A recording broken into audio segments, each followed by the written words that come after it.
بسم اللہ الرحمن الرحیم۔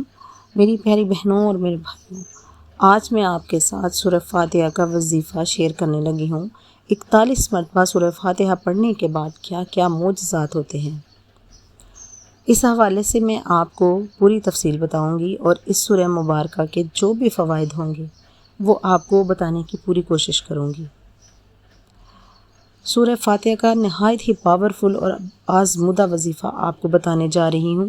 سورہ فاتحہ ایک ایسی صورت ہے کہ حدیث شریف میں آتا ہے، ایک مرتبہ رسول اللہ صلی اللہ علیہ وآلہ وسلم کے پاس حضرت جبرائیل علیہ السلام آئے ہوئے تھے کہ اوپر سے ایک زوردار دھماکے کی آواز آئی، تو حضرت جبرائیل علیہ السلام نے اوپر آسمان کی طرف دیکھ کر فرمایا کہ آج آسمان کا وہ دروازہ کھلا ہے جو اس سے پہلے کبھی نہیں کھلا تھا۔ پھر وہاں سے ایک فرشتہ نبی پاک صلی اللہ علیہ وآلہ وسلم کے پاس آیا اور کہا، خوش ہو جائیے، 2 نور آپ کو ایسے دیے گئے ہیں جو آپ سے پہلے کبھی کسی نبی کو نہیں دیے گئے۔ وہ 2 نور سورہ فاتحہ اور سورہ بقرہ کی آخری 2 آیات ہیں، ان کے ہر لفظ میں نور ہے۔ دیکھا یہ سورت کتنی فضیلت والی ہے، جو اس کی تلاوت کرے گا، اس کا وظیفہ کرے گا، اسے بہت سے فوائد حاصل ہوں گے۔ حضرت ابو ہریرہ رضی اللہ تعالی عنہ سے روایت ہے کہ رسول اللہ صلی اللہ علیہ وآلہ وسلم نے ارشاد فرمایا، اللہ رب العزت فرماتے ہیں کہ میں نے قرأت کو اپنے اور اپنے بندے کے درمیان 2 حصوں میں تقسیم کر دیا ہے، اور میرے بندے کے لیے وہی ہے جو وہ مانگے۔ ایک دوسری روایت میں وارد ہوتا ہے کہ اسم سے آدھی قرأت یعنی سورہ فاتحہ میرے لیے ہے اور آدھی میرے بندے کے لیے ہے۔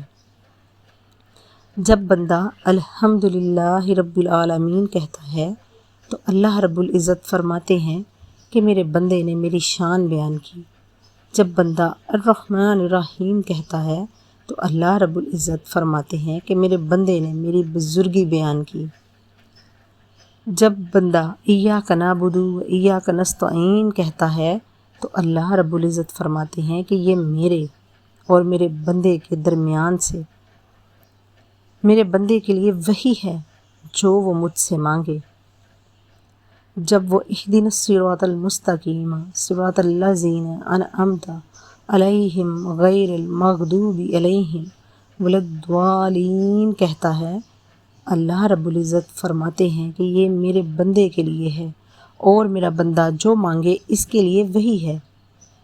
تو میری پیاری بہنوں اور میرے بھائیوں، اب میں سورہ فاتحہ کا مختصر سا چھوٹا سا تعارف پیش کر کے اس کا عمل آپ کو بتاؤں گی۔ اگر اس سورت کا تعارف پیش نہ کیا جائے تو یہ سورت ادھوری رہ جاتی ہے۔ سورہ فاتحہ مکہ معظمہ میں نازل ہوئی، اس میں 7 آیات ہیں۔ یہ بات تو آپ جانتے ہیں، اب جو چیز جس قدر جامعہ صفات و کمالات ہوگی، اس کے اسی قدر زیادہ نام وجود میں آئیں گے۔ یہ سورت فضائل برکات کے حوالے سے نہایت ہی جامعہ سورت ہے۔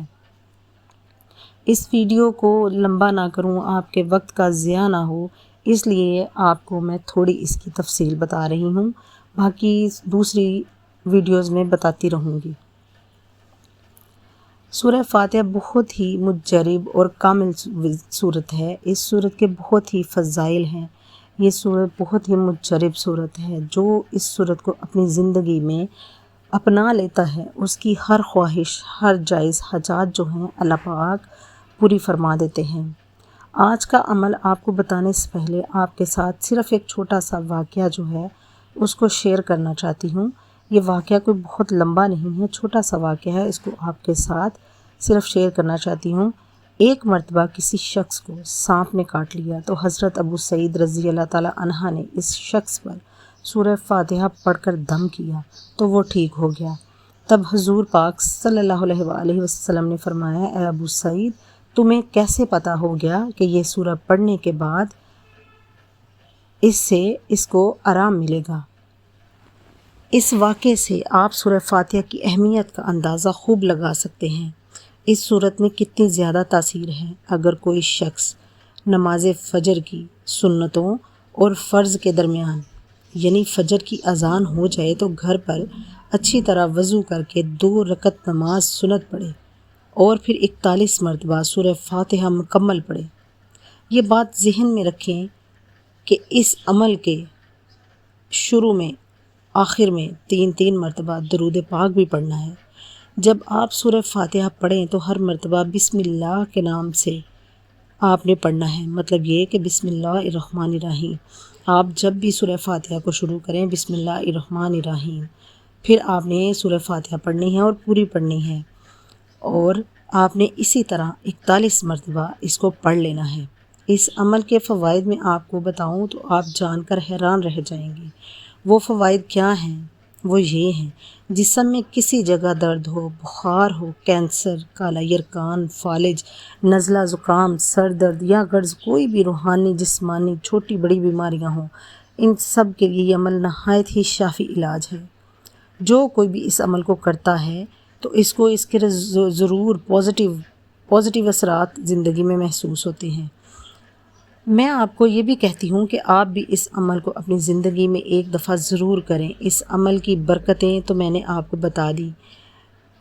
اس عمل کی برکت سے آپ کی روزی میں، روزگار میں، نیک تمناؤں اور کاروبار میں اضافہ ہو جائے گا۔ اللہ رب العزت اپنی غیبی اور لامحدود خزانوں سے آپ کا رزق بڑھا دے گا اور انشاءاللہ ہر طرف سے آپ کو خوشیاں ہی خوشیاں ملیں گی۔ آپ نے اس عمل کو اللہ کی رضا اور خوشنودی حاصل کرنے کے لیے کرنا ہے۔ دنیا کی لالچ میں ہرگز مت کیجیے گا، اس سے آپ کا صرف ٹائم ہی ضائع ہوگا، کیونکہ وظیفوں میں اثر بالکل ختم ہو جاتا ہے۔ جب ہم دلوں میں وسوسے سوالات رکھتے ہیں تو اللہ پاک ہماری کسی دعا کو قبول نہیں کرتے، ہماری کسی حاجت کو منظور نہیں کرتے۔ اس لیے آپ نے اس وظیفے کو اللہ کی رضا کے لیے کرنا ہے، بڑی خوشنودی کے ساتھ کرنا ہے، بڑی عاجزی انکساری کے ساتھ کرنا ہے۔ آپ نے اس وظیفے کو کرنے کے بعد اللہ رب العزت سے اپنی ہر حاجت ہر مقصد کے لیے دعا کرنی ہے۔ آپ نے اپنی ہر مقصد ہر حاجت کو اپنے ذہن میں رکھتے ہوئے اس عمل کو کرنا ہے۔ آپ نے صرف سورہ فاتحہ کو 41 مرتبہ پڑھنا ہے۔